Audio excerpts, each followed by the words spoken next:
Assalamualaikum warahmatullahi wabarakatuh. Bertemu lagi dengan saya Muhammad Arif di channel Arifologi. Dalam video kali ini saya akan mencoba memberikan penjelasan tentang pengantar filsafat Stoik atau bagaimana kita mengenal filsafat Stoik atau filosofi teras. Untuk mengawalinya, saya akan menjelaskan kenapa kok filsafat ini kemudian aliran filsafat ini kemudian dikasih nama filsafat Stoik, yang artinya tidak lain adalah teras atau serambi atau emperan. Kenapa kok diberi nama filsafat ini?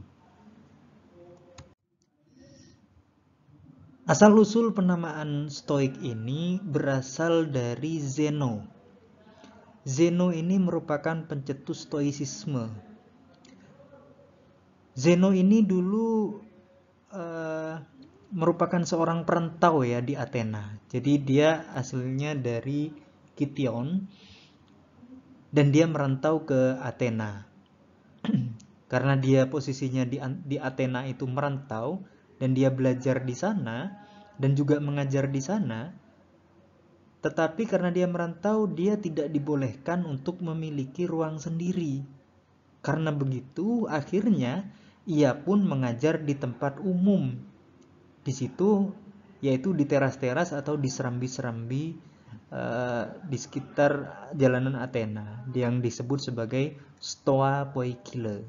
Nah, sejak itulah kemudian filsafat ini kemudian dikenal filsafat yang dimulai oleh Zeno ini kemudian dikenal sebagai filsafat Stoik. Ini kira-kira asal mula ceritanya. Lalu, apa yang khas dari filsafat Stoik ini jika dibandingkan dengan filsafat lainnya? Misalkan dengan filsafat Yunani, dengan filsafat Islam, dan seterusnya. Apa yang khas dari filsafat Stoik ini? Ciri khas yang membedakan filsafat Stoik dengan filsafat-filsafat yang lainnya itu adalah penghadiran pertanyaan filosofis berupa seperti ini. Bagaimana manusia hidup bahagia di tengah ketidakmenentuan dunia? Ya, inilah pertanyaan filosofis yang dihadirkan Stoik secara baru, berbeda dengan para filsuf sebelum Stoik. Misalkan, kalau sebelum Socrates di Yunani, filsafatnya dikenal sebagai kosmosentris karena menanyakan tentang alam. Sejak Socrates kemudian mulai muncul pertanyaan-pertanyaan etis yang berkaitan dengan bagaimana kita hidup, bagaimana kebaikan, bagaimana hidup bermasyarakat, hidup baik, dan seterusnya. Nah, yang khas dari filsafat Stoik ini penghadirannya terhadap pertanyaan-pertanyaan filosofis terkait bagaimana hidup bahagia. Tentu saja tidak semua pembahasannya hanya terbatas ini. Pembahasan tentang logika, fisika, dan seterusnya itu memang masih ada di dalam filsafat Stoik. Tetapi yang menjadikan filsafat Stoik ini khas itu di bagian yang ini terutama. Nanti akan kita pelajari lebih lanjut bagaimana ajaran filsafat Stoik. Dalam filsafat Stoik itu dibagi menjadi, kalau saya mengikuti Caberton, itu dibagi menjadi 3 pokok tema-tema filsafat Stoik. Yang pertama logika, yang kedua fisika, dan yang ketiga etika. Dan dalam melihat relasi tema-tema pokok filsafat ini, Stoik itu mengibaratkan filsafat itu sebuah kebun. Di dalam kebun itu ada yang namanya pagar. Nah, pagarnya itu adalah logika. Sementara di dalam pagar itu ada pohon. Pohonnya adalah fisika. Dan yang terakhir, yang paling inti dari kebun itu adalah etika, yaitu buah. Makanya dalam filsafat Stoik ini penekanannya kebanyakan itu kepada wilayah etika, terutama kebahagiaan yang tadi sudah saya sebutkan. Nah, Berikutnya saya akan perinci lagi bagaimana 3 pokok filsafat dalam filsafat Stoik ini secara lebih lanjut di slide-slide yang berikutnya. Pertama, logika. Stoik ini menarik karena dia menghadirkan perluasan silogisme Aristoteles. Kalau silogisme Aristoteles itu biasanya hanya proposisi-proposisi sederhana. Misalkan semua manusia makan. Aristoteles manusia, Aristoteles makan. Itu kan sederhana proposisinya. Nah, di dalam logika Stoik, silogisme Aristoteles ini kemudian diperluas lagi dengan menghadirkan proposisi-proposisi yang kompleks, seperti proposisi-proposisi silogisme hipotetis, baik berupa hipotetis maupun konjungtif. Nah, model seperti jika matahari terbit, maka saya besok akan pergi ke sekolah. Matahari terbit, saya akan pergi ke sekolah. Atau matahari tidak terbit karena mendung, saya tidak akan pergi ke sekolah. Nah, kira-kira seperti itu proposisi-proposisi yang dihadirkan oleh logika Stoik, dan ini menjadi kritik atau semacam perluasan dari silogisme Aristoteles. Yang konon silogisme Aristoteles ini menurut Immanuel Kant dalam kritik pure reason itu dianggap logika yang tidak tergoyahkan sehingga abad modern.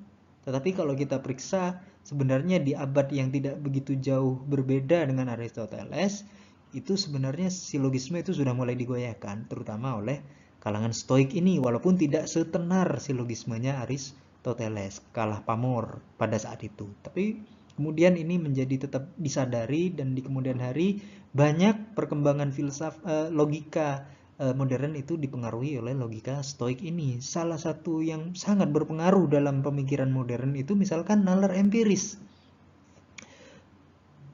John Locke itu mendapatkan ide bahwa manusia itu tidak lahir dari tabula rasa, tidak lahir dengan otak yang sudah terisi, melainkan lahir dengan tabula rasa, kotak yang kosong yang masih perlu dilukiskan dengan pengalaman-pengalaman empirik. Itu inspirasinya dari kalangan Stoik ini. Jadi dalam konteks logika atau epistemologi dalam hal ini filsafat Stoik ini memberikan sumbangan berupa peletak dasar nalar empiris. Begitu. Yang berikutnya dalam pemikiran filsafat fisika. Stoik ini mengkritik dualisme roh dan materi yang masih dijumpai di dalam filsafatnya Aristoteles. Di sini Stoik kemudian kalangan filsuf Stoik, Stoisi ya, mereka menawarkan ide monisme, dan monismenya ini dititik beratkan kepada materi. Makanya di sini tidak lagi disebut sebagai metafisika, tapi menjadi fisika. Ya, karena yang ditekankan adalah materi, sebagaimana dasar sebelumnya logika mereka itu berbasiskan kepada empiris, maka yang real bagi mereka itu adalah yang materi, dunia fisik. Nah, materialisme, filsafat materialis itu juga dimulai atau juga dipelopori oleh kalangan Stoik ini. Yang terakhir ini yang paling inti dari filsafat Stoik yang membedakannya dengan yang lain, yaitu etika atau bagaimana meraih kebahagiaan. Kalangan Stoisi atau para filsuf Stoik ini, golongan Stoik, ini mempunyai impian atau cita-cita untuk hidup menurut kodrat alam, selaras dengan alam. Selaras dengan alam di sini tidak lantas ya bisa diartikan misalkan ya, saya tidak buang sampah kepada tempatnya, tidak buang sampah sembarangan, itu kan menghargai alam dan semacamnya. Alam di sini ini lebih luas dari itu. Hidup berdasarkan kodrat alam gitu, itu maksudnya manusia ini kan kodratnya itu adalah makhluk rasional, makhluk yang berpikir, makhluk yang rasional. Maka kalau manusia ingin hidup bahagia menurut filsafat Stoik, itu manusia itu harus hidup sesuai kodratnya, harus hidup secara rasional. Secara rasional itu kayak gimana? Hidup secara rasional itu hidup yang bebas dari rasio-rasio yang sesat yang muncul di dalam diri manusia. Misalkan iri hati, takut, rasa sesal, kesenangan, dan seterusnya. Setidaknya 4 hal ini yang paling inti dari rasio yang sesat yang harus dihindari. Kalau kita berhasil menghindar dari rasio yang sesat ini, maka kita akan mencapai yang namanya kemandirian. Dan disinilah kita kemudian hidup selaras dengan kodrat alam. Karena kodrat alam manusia itu adalah makhluk yang rasional, yang bebas, yang mestinya kalau ingin bahagia, manusia itu harus bebas dari iri, takut, rasa sesal, dan kesenangan sesaat. Seperti itu. Tetapi dalam hal etika, Stoik ini tidak lantas menjadi orang yang pasif, kira-kira seperti itu. Stoik ini termasuk progresif. Walaupun mereka menekankan pentingnya kehadiran kemandirian dalam konsep keutamaannya mereka, kalangan Stoik ini tidak terjerumus pada individualisme ekstrim. Mereka tidak terjerumus pada individualisme ekstrim walaupun punya konsep kemandirian seperti itu. Kenapa?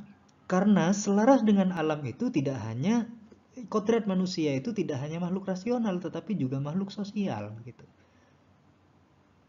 Kodrat makhluk sosial itu berarti kita harus hidup setara dengan sesama manusia, bersama manusia-manusia yang lain. Dan di sini memposisikan orang-orang lain itu sebagai seorang yang setara, semuanya tidak ada perbedaan antara manusia yang satu dengan yang lainnya karena semuanya sama-sama makhluk sosial. Baik itu budak maupun barbar dalam hal ini para perantau gitu ya pada saat itu, seperti Zeno ini kan sempat di awal kan diperlakukan berbeda gitu.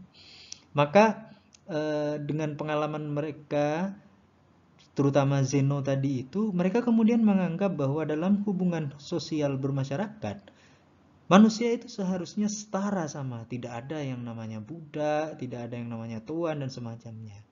Nah, ide-ide ini jelas merupakan ide-ide yang progresif pada masanya. Bahkan bisa dikatakan ini merupakan cikal bakal dari ide hak asasi manusia yang begitu dijunjung tinggi di abad ini.